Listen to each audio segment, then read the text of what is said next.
सखी जानतर का बताई खूबी रजब काबा, का बताई खूबी रजब काबा। खलाऊ कमज भी आवे ना जादा, खलाऊ कमज भी आवे ना जादा। चिझी के गीजी के छोड़ दे पाया था, चिझी के गीजी के छोड़ दे पाया था।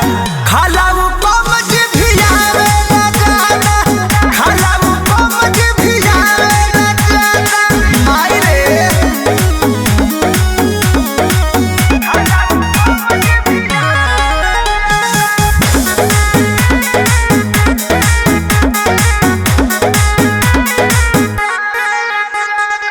लगे जवान के शिकार कदी आही रे माई, होइसन बुझल यार पार कदी आही रे माई।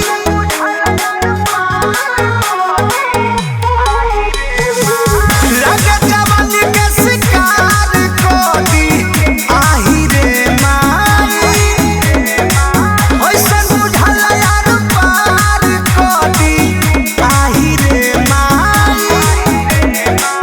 लोड़ा से पहिले फारे लाख बगाता, लोड़ा से पहिले फारे लाख बगाता।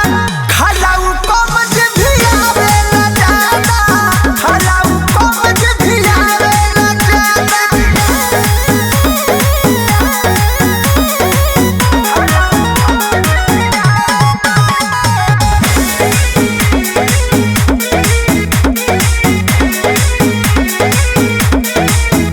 रख देले मदेह झकझोर के हो आही रे माई, तुरले बिकिया रविंद पोर पोर के हो आही रे माई।